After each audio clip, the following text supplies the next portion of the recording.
अस्सलामुअलैकुम वरहमतुल्लाहि वबरकातुह। हमने आपने सब ने देखा होगा कि शादी के मौके पर जो दुल्हन बनने वाली लड़की होती है या दूल्हा बनने वाला लड़का होता है, दोनों को हल्दी उनके चेहरे पर लगाते हैं, उनके बदन पर लगाते हैं। सवाल ये है कि क्या हल्दी लगाना ये जायज़ भी है या नहीं है। अगर जायज़ है तो इसकी हद क्या है, क्या कोई भी लगा सकता है या फिर इसमें कुछ शरई पाबंदियां भी हैं। बहुत अहम और ज़रूरी मसला है जिसका जानना हमारे लिए बहुत ज़रूरी है।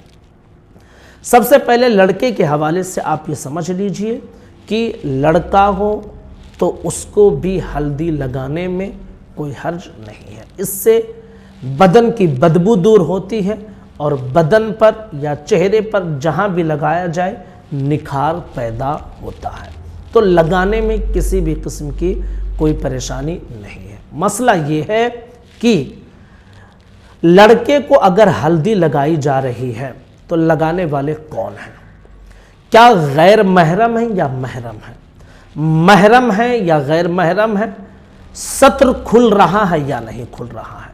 इन सब चीज़ों को समझिए। याद रख लीजिए कि अगर कोई गैर महरम है जो उस लड़के को हल्दी लगा रही है तो चाहे पैरों में लगाए या चेहरे पर लगाए या हाथों में लगाए, बहरहाल उससे लगवाना दुरुस्त नहीं है, नाजायज़ है, इसलिए कि वो गैर महरम है और वो हाथ नहीं लगा सकती है। पर्दा करना एक दूसरे के लिए ज़रूरी है। अगर महरम हल्दी लगाती हैं तो फिर ज़रूरी है कि जो सत्र का हिस्सा है, जो सत्र का हिस्सा घुटने से लेकर नाफ तक, इस हिस्से को छुपाना ज़रूरी है। इस हिस्से पर न किसी महरम की नज़र पड़नी चाहिए और ना ही किसी गैर महरम की नज़र पड़नी चाहिए। तो नाफ से लेकर घुटने तक के हिस्से को छुपा लिया है।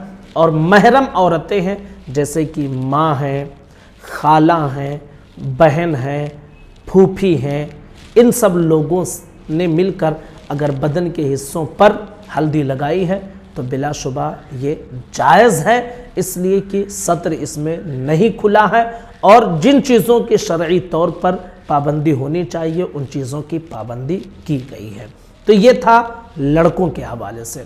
बच्चियों के हवाले से भी आप ध्यान से सुनिए कि बच्चियों के लिए भी हल्दी लगाना ये जायज़ है, लेकिन हमारे यहाँ जो गलतियाँ की जाती हैं वो ये की जाती हैं कि बच्चियाँ जिनकी शादी होने वाली रहती है, घर के चंद लोग मिलकर उसके पूरे जिस्म पर बैठकर हल्दियाँ मलते हैं, उपटन लगाते हैं। याद रख लीजिए कि वो बच्ची जिसकी शादी होने वाली है उसके लिए ये ज़रूरी है कि वो अपने आज़ा को छुपा कर रखे।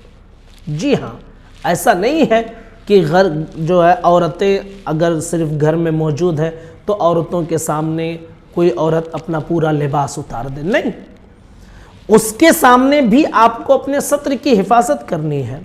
सिर्फ आज़ाए वुज़ू जो है, यानी वुज़ू में जिन जिन हिस्सों को आप धोती हैं उन हिस्सों पर घर के ख़वातीन में से कोई अगर हल्दी या उपटन लगा दे तो कोई हर्ज नहीं है। उसके अलावा बदन का जो भी हिस्सा है उसे खोलकर किसी औरत के सामने औरत का बैठना भी दुरुस्त नहीं है।